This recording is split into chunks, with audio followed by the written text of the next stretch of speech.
You ask Tiger to solve. This deals with linear equations with one unknown.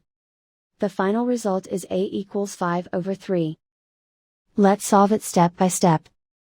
Simplify the expression. Simplify the arithmetic. Group all constants on the right side of the equation. Subtract 5 from both sides. Simplify the arithmetic.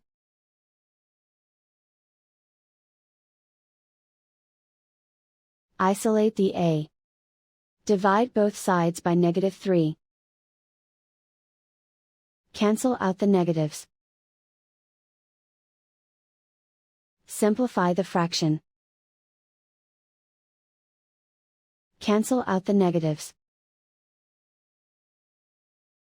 And so the final result is a equals 5/3.